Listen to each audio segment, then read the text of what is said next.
And welcome to Beaufort County's House of Cards. It is Thursday, another Thursday here in the Low Country, and welcome to the show. Introducing to you. You're on House of Cards, live on Facebook and YouTube. It's going down now. Locked and loaded with the truth.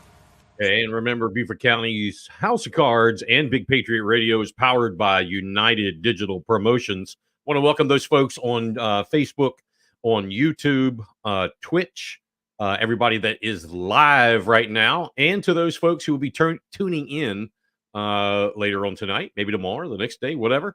You can go to YouTube and pull up old shows. Our YouTube channel, just type in Beaufort's House of Cards, and find all the shows under the video tab on YouTube. You can also go to Facebook, the Beaufort County's House of Cards Facebook page. You'll have to sort through there, go down through the timeline, and you can pull up shows. So whenever, however you're watching, great to have you here. Don't forget that we have the chat room is always open. You have anything you want to say, ask, complain about, talk about, whatever, put your opinion in there, and we'll, as long as we see it, we'll get to it. And if it's worthy of putting on the air, we certainly will.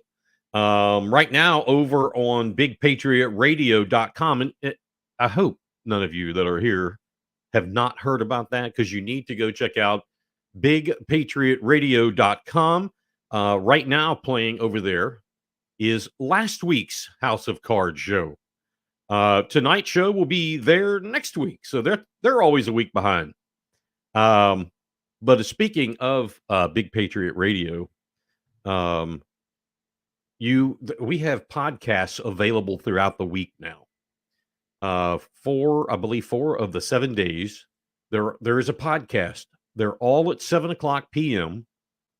Scheduling is easy that way, but here's what you can do. On Tuesday nights, the Jeff Zapp Show is at 7 p.m. on Big Patriot Radio.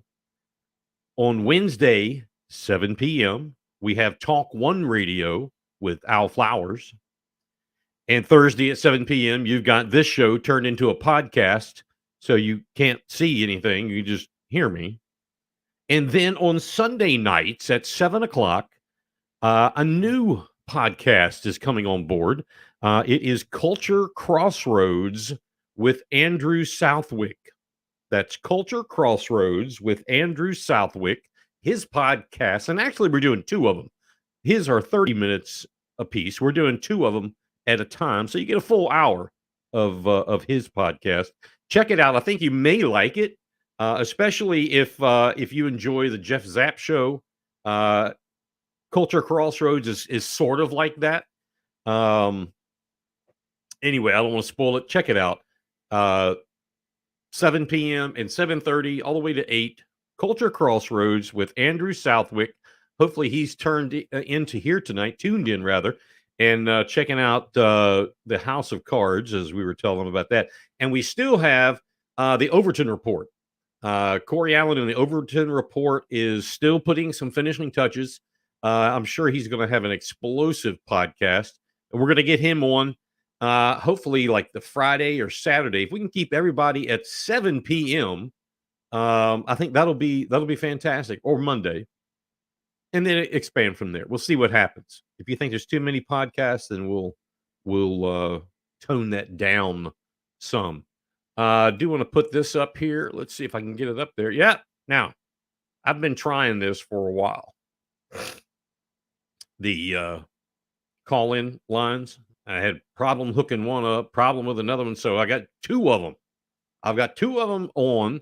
One is there are 2 different platforms, 2 different numbers, 24-hour hotline. We'll see if this works. If anybody wants to call, 843-507-1576 or 202, that's a DC area code, 202-980-2023 to get in and on House of Cards. So last week we talked about some of the shenanigans going on up at the State House in the Senate. Well, that still continues. It's continued this week. Next week's probably going to be amped up a little because this week they were spending a whole lot of time going through amendments to multiple bills, mainly two, a ton of amendments and a ton of grandstanding. Um, I have to say the award for grandstanding in the Senate this week goes to Senator Mike Fanning, and I believe he's from Fairfield County. That guy can talk and talk and talk. He's a Democrat from Fairfield County. Seems like a nice guy. I think he's a former teacher turned administrator, I believe. Very intelligent. I have to say he's and Dr. Mike Fanning. He's very intelligent, but boy, he is a talker. And I don't agree with a lot of what he says. He's very, very, very progressive, but a super nice guy, and he means well in his own mind. So I don't want to cut him any slack. But anyway, the Senate this week had several lengthy debates, and one of them was amendments regarding the pay scholarships, ESA, the whole charter school voucher thing. That's not over. That's not over from a long shot. Everything is building towards the budget climax, if you will, with a lot of this stuff. The Senate Democrats have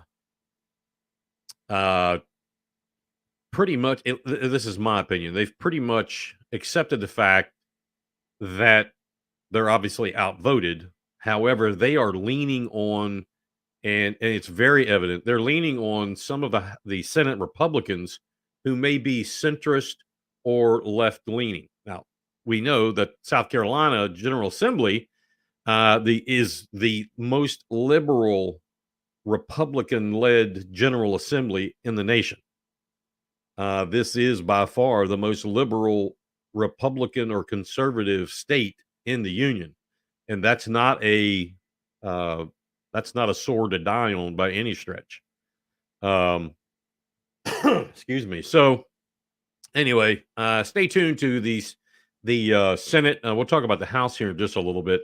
I did want to talk about. Well, I should before I do that. Let me go back. Part of the Senate, our own Senator Tom Davis, who represents the majority of Beaufort County, Margie Bright Matthews, who might as well, just put water on her because she doesn't say anything. And Chip Campson, they also represent some of Beaufort, but Tom Davis is when people say who's the Beaufort and Jasper senator, it's Tom Davis. Very good conversation that he led with some amendments with the school choice, charter school voucher, all that. Very thought provoking. Might not have agreed with all of it, but that's okay because that's not how it works. If he and I agreed on every single thing, that would be kind of weird. I tell people that all the time.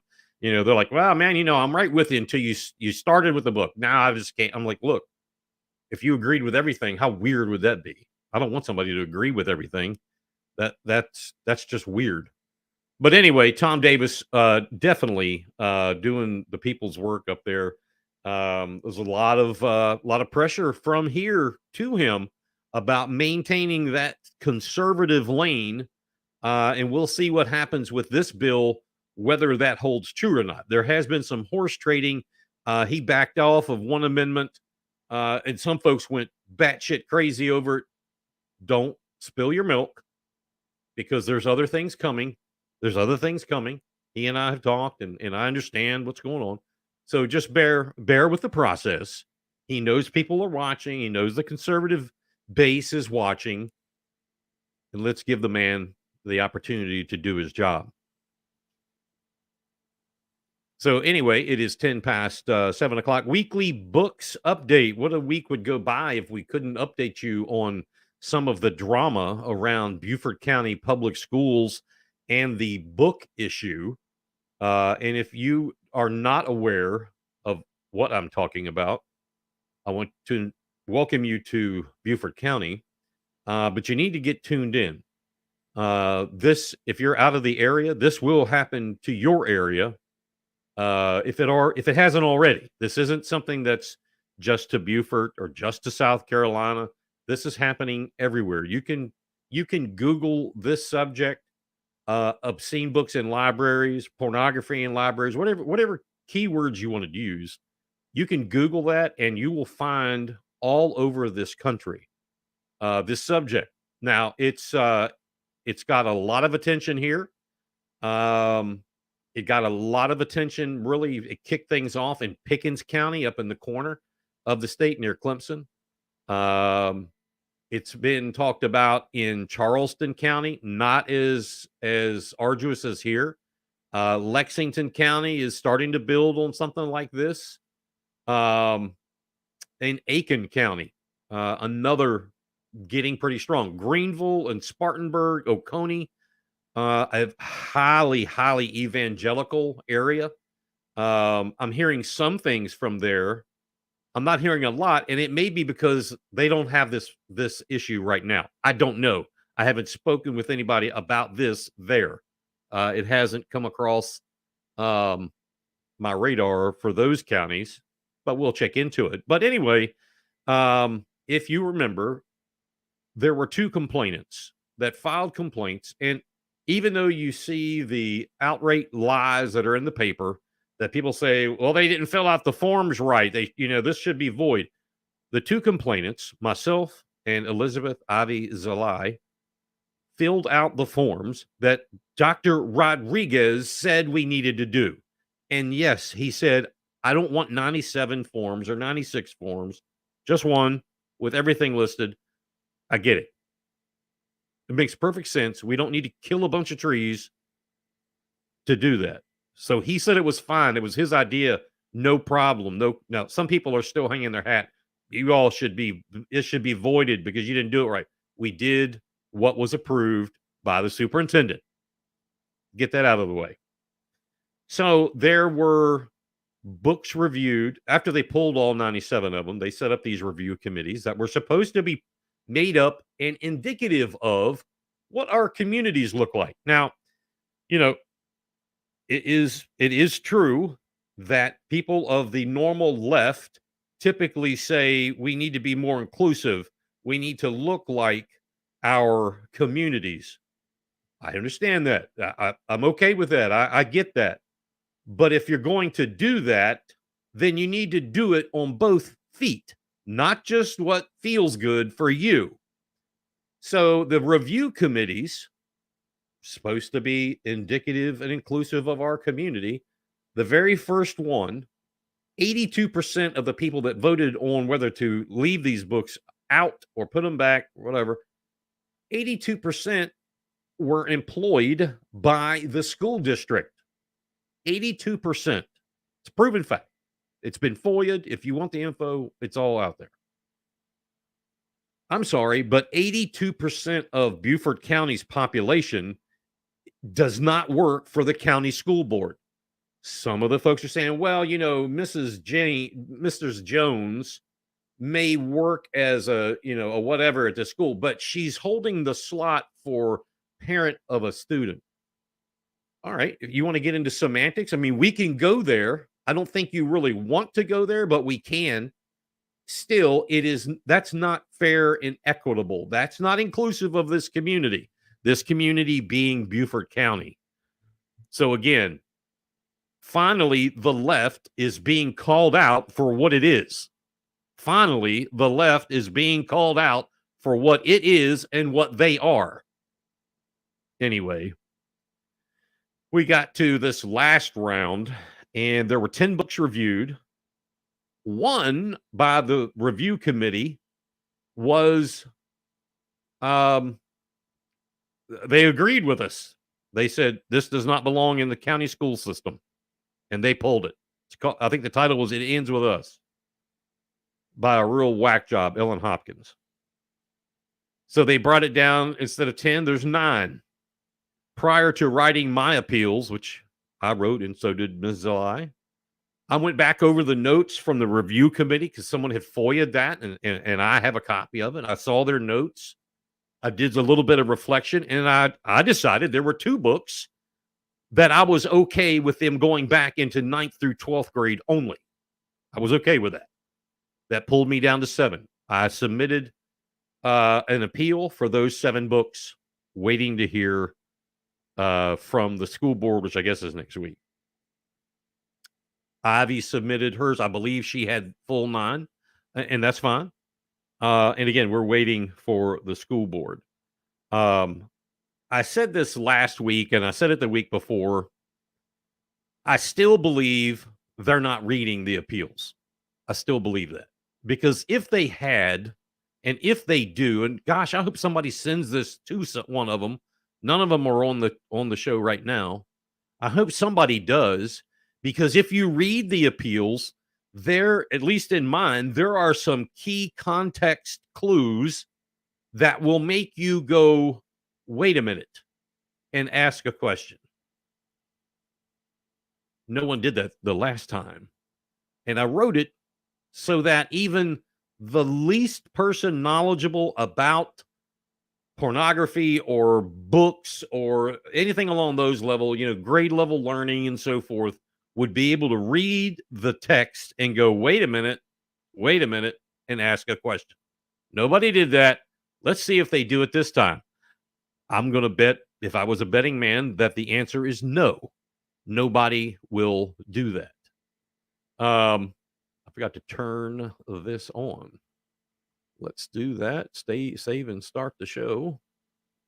All right. Bear with me just a second here. And there we go. All right. So anyway, the interesting thing is the group of people that have been extremely, and I mean extremely loud, obnoxious, demeaning, evil, vile about what we're doing. Myself and Ivy as the complainants, and then anybody else who's ever said, yeah, I don't agree with this or whatever. This group of people has come out and said terrible things. Now, I could care less, but terrible things about Ivy Zalai that is absolutely not true, and it's horrible to say these things about her, sharing her address and things like that. That's horrible. So these people complain. They say, well, you all haven't read the books. Now, they quote Ivy in something she said a month or 2 ago, and I don't even know what it was, but they quote her and are saying, well, see here, you didn't read the books. Okay, I don't know what she did. She's pretty damn well versed. If she didn't, she's pretty well versed. I did. But they keep saying, well, these people didn't even read the books. All right. You've said it so much. And because we want to be fair, equitable, inclusive, now that the school board has said, or the review committee, rather, not the school board, excuse me. The review committee has said, we're going to pull that book. It ends with us. We don't want that back on the shelves, and it can't be for another 5 years. This is how I know that those group of people, these isms, these nihilists, because none of them went apoplectic on the review committee when they pulled the book for 5 more years. If they had been true, and those people know who they are, and if you follow this on any social media, you know exactly who I'm talking about. They would have gone berserk. They would have gotten apoplectic about the review committee pulling a book for 5 years, but they've said nothing. They've said nothing at all. That right there makes them completely, utterly worthless. Please share this with them. Your fight is now worthless because you didn't do what you said you did to everybody else. You didn't do it to them. So moving on. The question has come up, does the school board need to read these books? Good question. Should they read them? Good question. I think it would be safe to say, because you can't stand up at a county council meeting or a school board meeting and say go to hell, you stupid bastard, and blah blah blah. You can't do that, but you can let your 10-year-old read it at school. What's good for the goose is good for the gander, and it's even beyond that. That is really that's too basic. This is beyond that. On this airwave, I can say those things. The FCC regulations here are somewhat, or not somewhat, they're extremely different than they are over regular airwaves.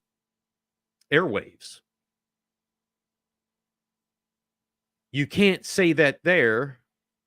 Nancy says, heard Facebook Live just lost the signal. Hopefully they get it back. Those guys, they may have finally censored me. Been waiting for that. Anyway, if you're on Facebook Live, let me know if we're still on or not. Anyway, where was I? The other side. Anyway, I forgot where I was going with that when I saw the thing about Facebook Live losing a signal. We still have 5 folks on here, so I don't know where you're coming from, but let's take a look. Anyway, I got sidetracked. Should the school board be required to read these books? I don't know. Should a county council member be required to read a resolution? Or should, okay. Thank you, honey. Should a school board member be required to read a new education plan, a new EOP or whatever they call them? Probably. If you sit on the Board of Appeals or the tax abatement board, should you be responsible for reading what you're about to vote on? Probably. Who's going to ask the school board, did you read these books?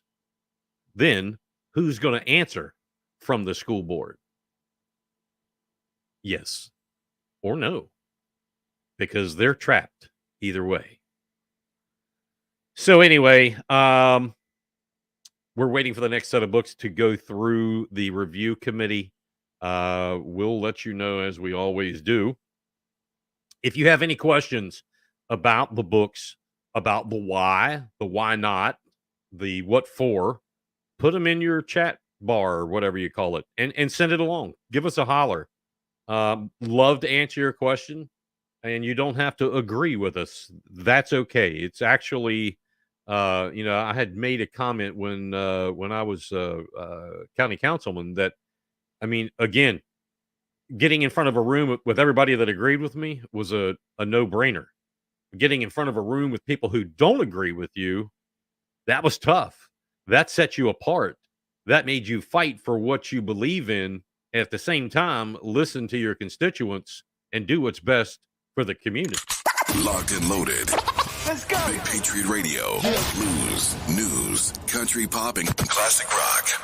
So one of the big debates this week in the South Carolina House of Representatives came here towards the end of the week, and it was a large debate on fentanyl, a fentanyl bill. Fentanyl. Carfentanil. There's another one. I forgot what they call it. Anyway, House Republicans put together and brought forth a bill making, really, in layman's terms, making life harder and rougher and tougher on those that traffic and distribute fentanyl, carfentanil. It was well written. Our local representatives, Newton, Erickson, Bradley, Herb Kurzman, they all were a part. They signed off on this. It was well written, Bill. It was at least from what I read, it was well thought out. It was worded well. It would even lead to stricter consequences as future bills got to the floor. And how this works on not every bill, but a lot. You start with uh the basic. You start with the foundation and you get these bills in. And once you get them in, then you can start building on them, creating amendments or another bill, what have you. It just depends on the complexity of it. But you got to start somewhere. This was getting started somewhere. Well, Representative Todd Rutherford, he is the Democrat House Minority Leader, went on a large rampage about how this bill would do nothing. Compared it to deer hunting, compared it to fishing. Gosh, what else? There was all kind of comparisons this guy was making. And don't get me wrong, Todd Rutherford is a smart man. He's a lawyer. I believe he's a trial lawyer. He didn't just fall into this job. He knows what he's doing. He seems like his head is screwed on. It's just not tight. Or let me say it's attached, but it's not screwed all the way on. His logic with this subject, though, be honest with you, was ridiculous. The comparisons ended up being more gaslighting on his part than it was giving an alternative to the bills before them. So, it's almost like he wasn't in favor of harsher sentences, harsher fines. I mean, he talked about how bad this drug is, and he's right. He talked about how easy it is to get, and he's right. But yet he said, and I still have to, I catch myself, is this really right? He said more attention needs to be paid. And I talked to a local House rep about this just to make sure I was reading this right. He said more attention needs to be paid to the binders or the hardening agent, the binding that, of something that makes it solid, to that and to the pill machines. That's where more attention should be paid rather than stricter penalties, stricter fines. And these were like really strict, Like, I think it was anything over 18 milligrams. And if you take, I don't have any here, but if you take like a Splenda package, that's more than 18 milligrams. All right. So less than a Splenda package of fentanyl would be trafficking, and you would get a sentence of, the sentence would be 30 years. Now, you probably wouldn't serve that, but a 30-year sentence, that's harsh. And the monetary part of it was, I don't even know what that was. It was crazy. So Rutherford's analogy was trying to sell something that was not true. Very typical of House Democrats here in South Carolina and some House Republicans. But let me stay on this horse. He's selling something that's not true. And how do I know this? Well, I started to do a little digging, and I thought the drug is easy to get. It's easy to die. I don't want to go get any. But what about these binders? What's the process? You want to know what the most notorious binder is for fentanyl pills? Now, hold right there a second. You have fentanyl in powder form. All right. And that's what this was talking about, this bill, because it's the powder fentanyl mixed with a binder can be turned into a pill. All right. Not liquid, where like marijuana is becoming laced with fentanyl in some cases. And that's killing people. That's liquid. We're not talking about liquid. We're talking about powdered fentanyl. So I started doing a little digging, and I didn't have any drug addicts I could bounce this off of. I don't know any traffickers. I found that The most notorious binder is made up of starch, sucrose, sugar, water, or syrup, and gelatin.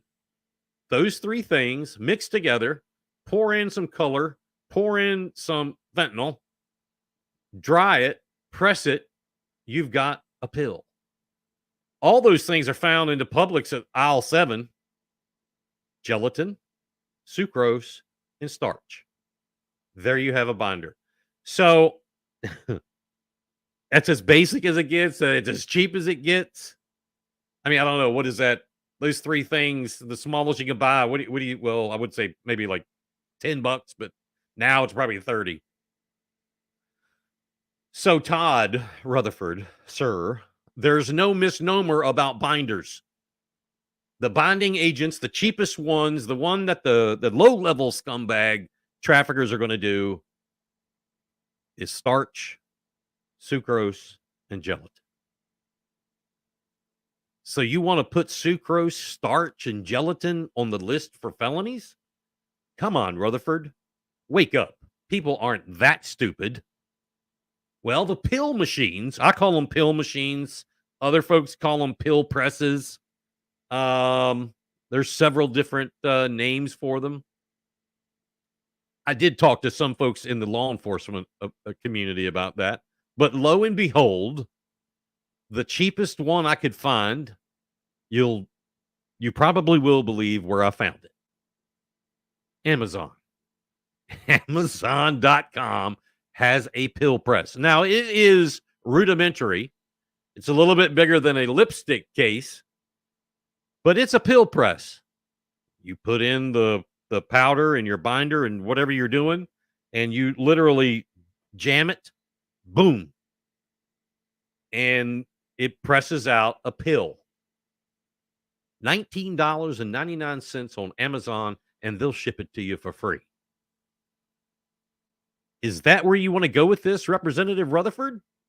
You want to rid ourselves of pill presses, starch, gelatin, and sucrose? This bill makes trafficking and possession with intent to distribute penalties stiffer and fines harsher. Seems like perfect sense to me, at least, but not for House Democrats. Fortunately, on this vote, while Rutherford tried and Representative Ott got down and begged for people to jump on, they failed. Introducing to you. You're on House of Cards, live on Facebook and YouTube. It's going down. Locked and loaded with the truth. It is 25 minutes before the top of the hour here on a Thursday night, Beaufort House of Cards. Jump on here. I see that. Everybody says Facebook's working. So, Nancy, let me know if yours is working. But jump on board here and ask us any questions. Talk about anything you want to talk about. We'll keep moving along. Again, 843-507-1576 or 202-980-2023. That's a 24-hour hotline. Another bit of news here in the Low Country. Recently, up in it's south of Charleston, I guess. Folly Beach, still here in the Low Country, up towards the Charleston area. Recently, a restaurant, get this, Rita's Seaside Grill on Folly Beach, which, by the way, is it's a restaurant that's in a group, like Surge Group or Lowry's Group or whatever. The group that owns Hall's Chop House owns Rita's Seaside Grill. Well, they had a drag queen party there just recently. It wasn't a private party. Don't think it was a private party. This was brunch, and there were folks like you and me there, and they had a drag queen trio or quartet come in. They had children were there.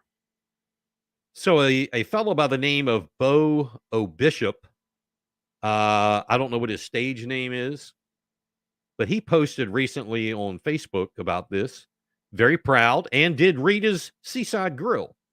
Apparently, like I said, he's one of the drag queens. He was giving praise to Mr. 803, the Emperor of Charleston Pride, Don Javi, Azaria Kissass, and the Ultimate Sapphire Dupree. What a show. I hate it that I missed that. Well, State Senator Sandy Sin, who is, the show is no fan of hers, from Charleston, when asked about not this exactly, but this particular thing, it's happened in Charleston before. It's happened in publicly funded buildings. Sandy Sin said, and I quote, "It is fake and not really happening, and this is just false alarmism." Identity politics, Sandy. Another establishment hack who is deemed for replacement as soon as someone steps up to the microphone. She's another reason for you folks in Charleston to get rid of her. She believes that the drag queen issue, and I told you about the picture that was on social media. This picture, and I forgot to send it over here or I'd show you, it's all over Facebook. Look at my page, and anybody that's, on and off of mine should have it. There's I'm going to say it's a mom. She looks like a mom, acts like a mom in her own right, has a kid, maybe 4 something, 3, 4 years old in her arm. She's got stripper dollar bills. And what I say about that, there's like ones and they're folded. Okay. Somebody told me about that one time. She had these stripper dollars in her hands, and you can see her excitement while one of the show gals is out in front of them, shaking what her mama gave her. So, Charleston, you need to get rid of Sandy Sin. You need to put a real conservative in place. I mean, heck, even a half of a conservative probably would be better than Sandy Sin. Anyway, it was at brunch, the grill, the Rita's Seaside Grill, Facebook, Instagram pages have pictures of this. They're proud. They're proud. Rita's Seaside Grill in Folly Beach. Go check the pictures out. Instagram or Facebook. Again, they're showing the ladies doing their thing, and one of them playing it up to this child. You got a few things here. The business needs to be smarter than this. They need to be smarter than this. While a business doesn't have, it's a private business, but promoting that when there are children are present, that's just not smart. That's just not smart. There's no amount of income that you're going to derive from this that means more than that child. It's ridiculous. The business, the manager, the owner, the whatever, they should think more about this. Once the picture's taken, it's out there. It's out there, Rita's Seaside Grill and Hall's Chop House. You're having drag parties and kids are present. That tells me they have little, whoever made the decision. The moral compass is a little, and nobody's judging. Nobody's judging. I'm just saying the moral compass needed to be checked when you allow that at your door in your restaurant. Parents, not going to tell anybody how to parent their child. That's their business. I personally think that is shameful to have a child in public. You're contributing to the delinquency of what's going on. I don't subscribe to that train of thought. That's their problem. And hey, if you find drag shows in your area, wherever you are, and there are children present, especially if it's in a public place, in a public building, something that's owned with public tax dollars, let us know. Take a picture. Just send it. You don't have to be, you don't have to go parade it around. Gotcha. Just take a picture, send it to us. Love to see it. And I'll do my best to make them famous. Because this is horrible. It's horrible. It's the one in North Charleston, at the North Charleston, what was it, the convention center or wherever. It was a public building. It was a publicly funded building that broke the camel's back. So anyway, I found a little nugget you may be interested in. 20 minutes before the top of the hour, I found a little nugget recently about our first congressional representative, Nancy Mace. Nancy's at it again. She kind of backed off the Fox News, at least I don't watch Fox all that much, but she kind of backed off all the others. Her TV appearances kind of eased off a little bit. Anyway, she got back into it. She came out. Well, let's go backwards in time.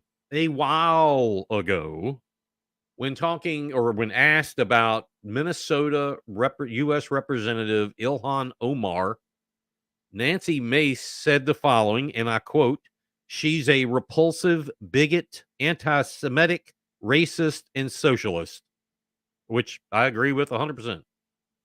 Nancy Mace said that. She's quoted. She said it.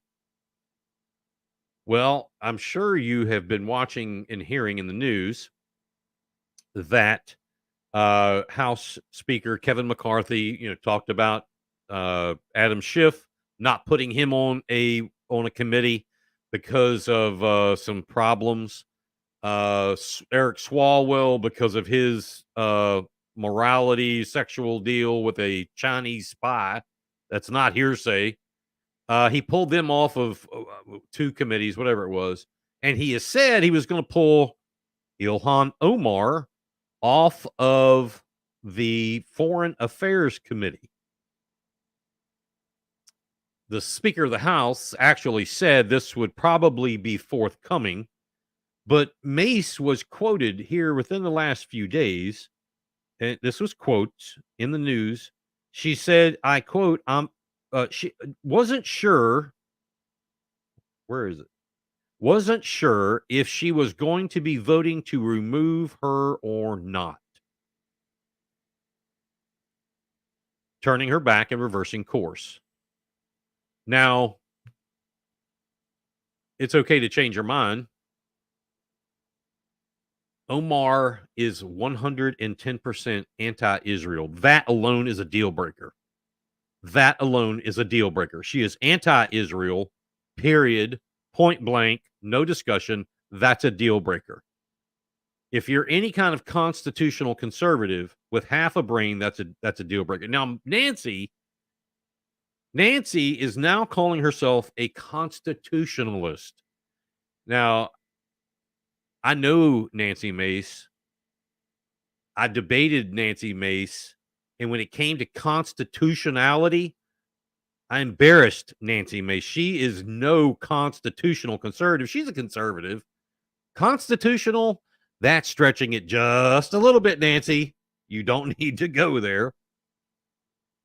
She says that constitutional conservatives, now this came through her staff. They say she said this, but it did come through them. Staff says that Mace says constitutional conservatives don't believe in removing anyone from anything.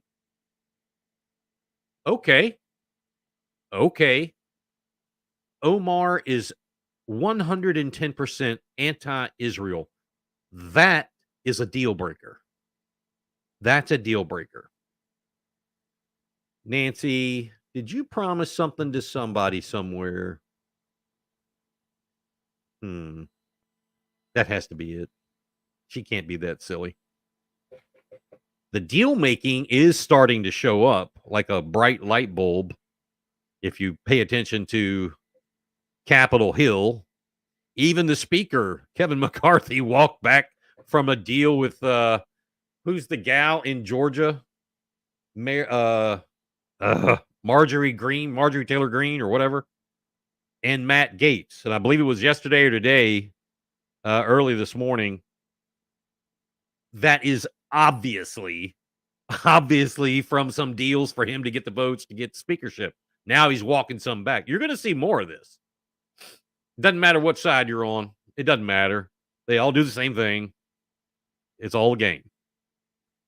Anyway, speaking of flip-flopping, did you hear the news? Former South Carolina Governor Nikki Haley is going to make it official on February 15th that she is going to run for the GOP nomination for President of the United States. She's in, but she's scheduled this thing on the 15th somewhere in Charleston. I want to say the Visitor Center. The news actually was broke in, by the Post and Courier. One of the reporters there who has an inside supposedly with a staffer broke the news to the PNC. National media went crazy about it. She did. If you go back and start looking at things that Nancy, did I say Nancy? Governor Haley has said, Nikki, in November, she was at Clemson and said she was telling in a speech to an alumni group or Clemson. It's I don't know. She said the subject came up, and she said then that if we decide to get into it, we'll put 1,000% and we'll finish it. That's what she said in November. Speculation was out there, as it is with a lot. Then earlier in January, she was on Fox News with Brett Baer, who, by the way, lived in Hilton Head and worked for WJWJ back in the day. Anyway, she told Brett Baer of Fox News earlier this month she was making things clearer and saying things like, and I want to give props to Fitz News and Will Folks for his commentary on this. Subscribe. You need to subscribe to them. Really, I enjoy reading that. Anyway, you look at two things she said when you run for president. First, does the current situation, and I'm quoting her, does the current situation push for new leadership? The second question is, quote, am I that person that could be the new leader? That, yes, we need to go in a new direction.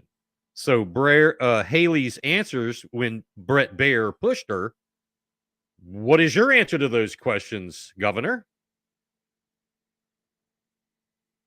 She said, and I quote, yes, I think I can be that leader. She said, I was a governor. I took on a state that was hurting with double-digit unemployment and whatever, made it I think she always refers to us as the beast of the Southeast. And then she went on to serve under President Trump as the UN ambassador. She was a hard ass. I'll give that to her at the UN. She was a hard ass. So we're moving a little further. If you start to look at that flip-flop that I said at the outset of this set, she had said years ago to a reporter with the Associated Press, happens to live here in South Carolina, Meg Kynard. Haley, told her, Kynard, whatever, I would not, quote, I would not run if President Trump ran. That's what she said. Meg Kynard asked her, would you support another Trump presidential bid? Haley said, yes, quote unquote. So Brett Baer confronted Nikki Haley and said, wait a minute, this is not what you said then. Let's take a look, roll the tape. And she said, the survival of America matters. She also implied, and if you look at a word salad, she implied that Donald Trump is too old. He'll be turning 77 or something like that, 77, 78, sometime this spring. She implied that he's too old by saying, when you're, quote, when you're looking at the future of America, I think it's time for a new generational change. I don't think you need to be 80 years old to go be a leader in D.C., et cetera, end quote. That's an infer that Donald Trump is too old. Uh, Forget about the Democrats. We're not talking about them. DeSantis is only like 44 or something like that. Nikki, I don't know. She's somewhere in that same area. So, it's going to be interesting to see where that goes. All of a sudden, she's flipping and flopping like a fish. So you got to look at where are the numbers? I mean, this is all about numbers. It's all about raising money. Today it was released that supposedly Donald Trump is only worth $30 million, not a billion. I don't know how much truth that is. I don't really care. That came out. What does Nikki Haley have? We can go look it up, and we will. But you got to look at how many people are already supporting her, and where are those big donors? Well, she's got, according to Real Clear Politics, she's got a whopping 3.2% of the GOP primary electorate nationally. That ain't too good. DeSantis is nationally known as the, I guess, the number one alternative to Donald Trump, who has already said, obviously, that he's running for president. DeSantis has not.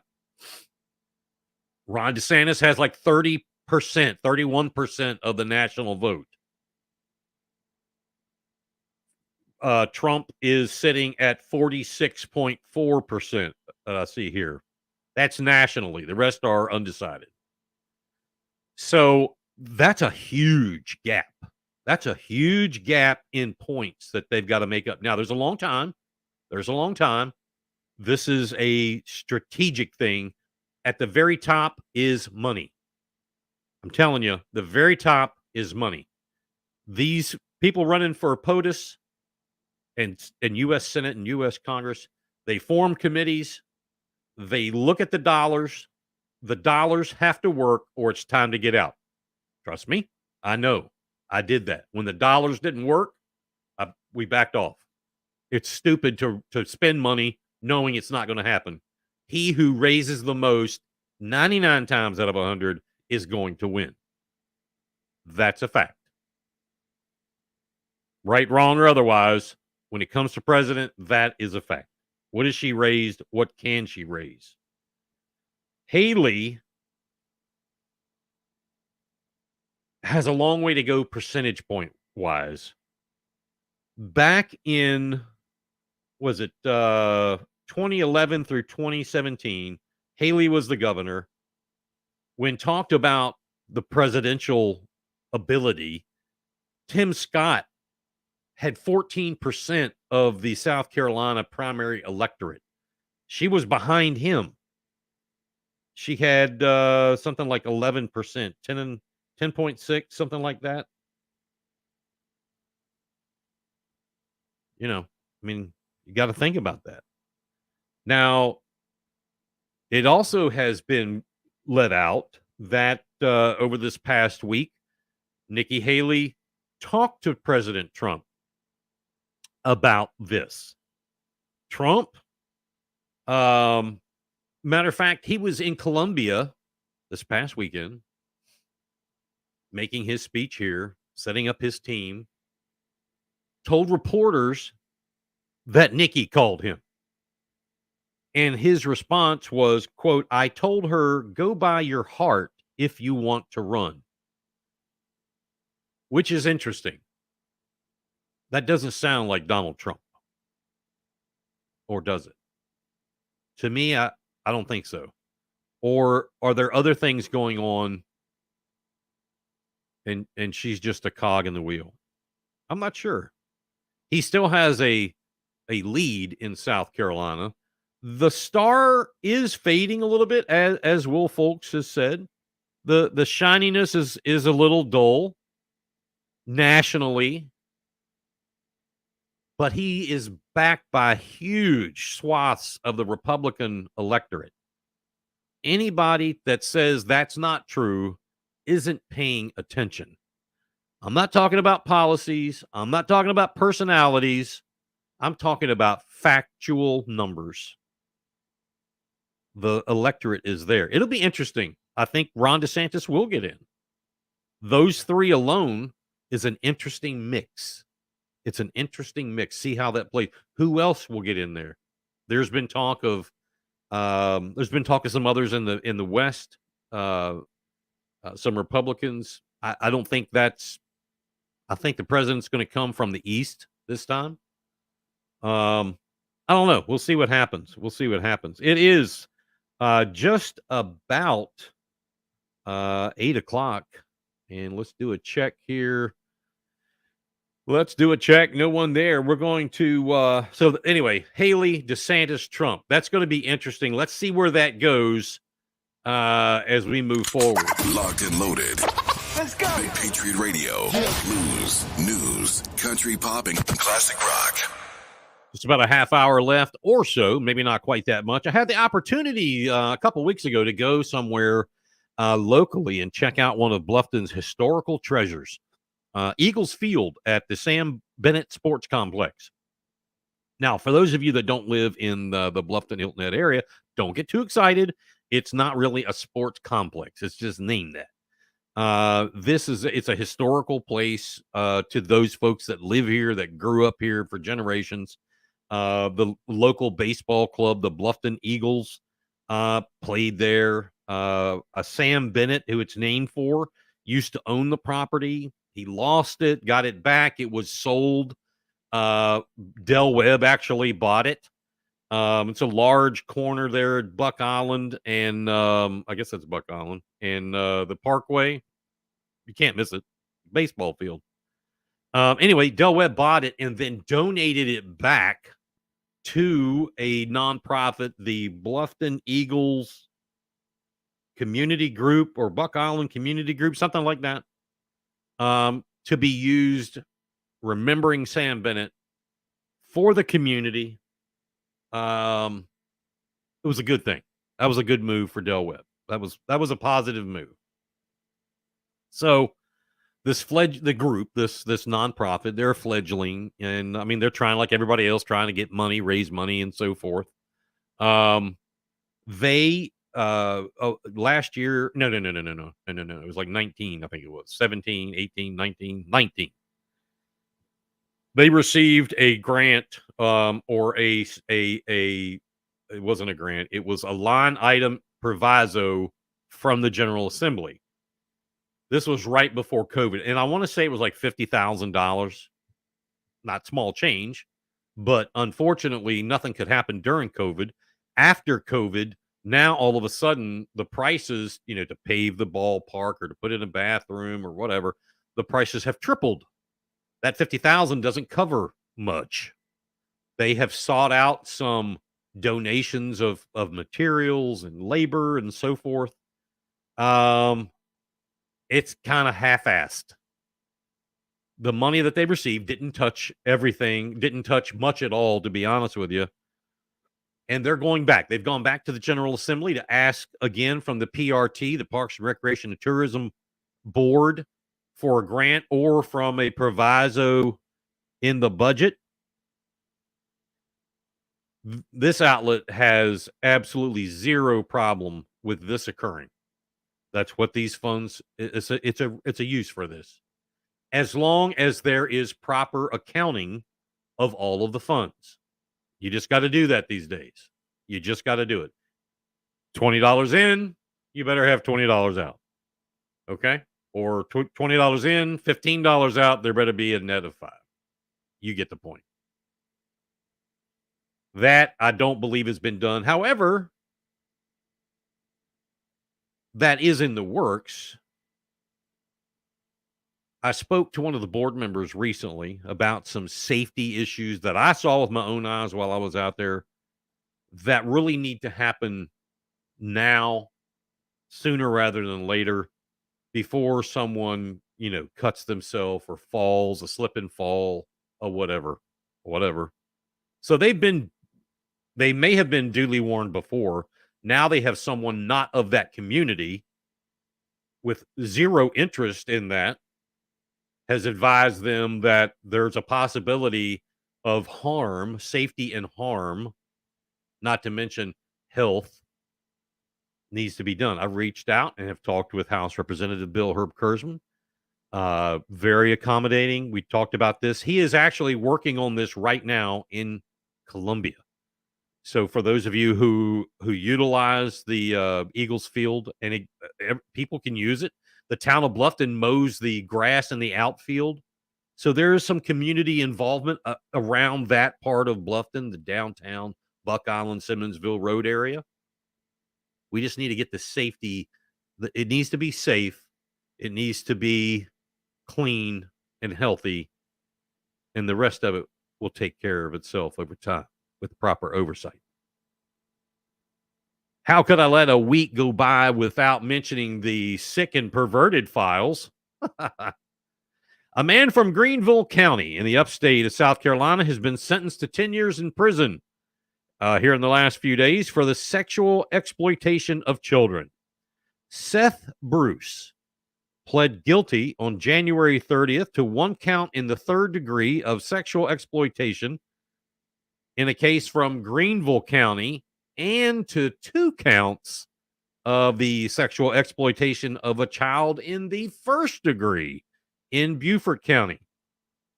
Now, news outlets from across the state are reporting that this sick bastard did this from a home on Hilton Head Island. Nothing else has been released. I can't find anything about it. Did he own the home? Did he rent the home? Was it an Airbnb and he stuck a camera in there and went home? And I don't know. Maybe that'll come out. I do know the saying, see something, say something, worked, because this came about from a tip to the National Center for Missing and Exploited Children. What did they say? They said there is child sex abuse material between multiple email accounts associated with this guy. Emails of child porn going back and forth and child abuse that were both associated with Seth Bruce. Well, Seth, enjoy your time in the house, bro. You are now going to be what's known as somebody's honey pie. Introducing to you. You're on House of Cards, live on Facebook and YouTube. It's going down now. Locked and loaded with the truth. You know, over across the Broad River in the Beaufort, Ladies Island, Port Royal, St. Helena area, there is a quaint little paper, the Island News. Something you would read about being read about in a Norman Rockwell setting. That's when I was writing this, I was like, yeah, it's a paper you would read about being read about by Norman Rockwell. That's the best way you could put it. Quaint little paper. One exception. Obviously, apparently, it's only for liberally progressive socialists and Marxists, because their philosophies are the ones that are entertained. I'm not making that up. The proof's in the pudding. Go check it out. Now, I don't know the publisher, and I don't know the editor, but I do know that I have written 2 letters to the editor about the books in the schools issue. Obviously, from my point of view, which is obviously not Marxist, socialist, liberal, or progressive. Do you think they published either? Hell no. Why is that? Why is that? Because I'll tell you why, unless he proves me wrong. Editor Mike McCombs doesn't have the fortitude to print both sides of the story. There are tons of letters bashing what we're doing, just railing. Only the far extreme left has been allowed to put letters to the editor in the paper. I know they got them. You can do that now through email. It's very easy. Even a good friend, Avi Zalai, fellow complainant in the schools and library issue, she's written at least one that I know of, maybe more, and nothing has been printed. So if you feel so inclined, reach out to the publisher, as the editor obviously rolls with blinders on, and let her know that there's always 2 sides to the story. And unless they want to only be a socialist newspaper, then start printing everyone's letters to the editor. After all, that would be fair and equitable journalism, wouldn't it? Yeah. Yeah. Again, you won't hear me or anybody that I usually associate with say, don't buy that newspaper or don't eat at that restaurant. That's for you to decide. Unlike some other folks, that's their go to. I'm just saying, ask them, why don't you print both sides? Give that a try. Real journalism. Real journalism. Oh, boy. Down to the wire. Let's see what's going on. I want to pass along something that I was forwarded just this evening by a good friend of the show, Lynn. I'm not going to use your last name. You didn't give me permission to do that, but Lynn, you know who you are. We talk a lot about election integrity and how South Carolina is severely lacking in election integrity. There is something called, read it today or tonight. There's something called the 10 Points to Election Integrity by some guy. I don't know him. I don't think I know him. Seth Ketchel. 10 Points to Election Integrity by Seth Ketchel. Here we go. Number 1, clean out the voter rolls. Duh. If you're dead, get off the rolls. If you've moved, get off the rolls. Number 2, ban all electronic elections equipment. I've said it many times here. Prior to 2022, I wasn't a total fan of making that statement, but I saw it with my own eyes. It happened to me. I'm telling you, the machines are broken. That system is crooked. It happened to me. Number 3, voter ID with paper ballots only. Number 4, ban mail-in voting. 5, ban early voting. Number 6, drastically smaller precincts. Number 7, ban ballot harvesting. How many times do we have to talk about ballot harvesting? You got to not allow that to happen. That is the perfunctory to screwing the base. That's the measure, ballot harvesting. Number 8, election day should be a holiday. Number 9, new reporting requirements for transparency. Again, another duh. We don't have it, though, because that loosens the control. Anyway, number 10, heavy prison sentences for those who commit fraud. Folks, these are easy. These are simple. This is not college level stuff. This is basic. This is what the framers of the Constitution intended. Everybody, equality, inclusiveness, as you want. This will make it safe.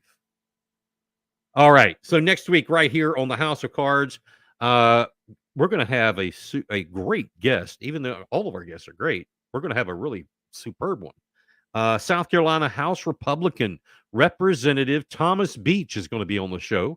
Thomas represents, I'll get it right next week, but it's up in the Greenville area, up that way, Anderson County, Greenville County. First term representative in the House. He is a House Freedom Caucus member, and he's one of the 18 or so that didn't sign the loyalty oath, as they call it, being enforced by House Majority Leader Davey Hyatt and Speaker Pro Tem Tommy Pope. So we're going to enjoy talking with Thomas. He'll join us around the 7:30 mark. We're also going to try to have, maybe not next week, but we're going to try to have one of the straight up Republican caucus members that obviously did sign the oath, excuse me. We want to hear their side of the story. Unlike the Island News, we want to hear both sides of that. Is it really a pledge? Is it really an oath? What's the real deal? What has the papers and the media askewed? Let's hear the truth. Be sure, folks, to go on to bigpatriotradio.com. That is bigpatriotradio.com. You can see it right there. Listen to the podcast. They're Tuesday, Wednesday, Thursday, soon to be Sunday, with a new one going to be on there. Check out all the music and the podcast shows. Again, 4 out of the 7 days at 7 p.m. BigPatriotRadio.com is 24 hours a day. Check us out. Like us on Facebook. Subscribe on YouTube. Good night, Beaufort County.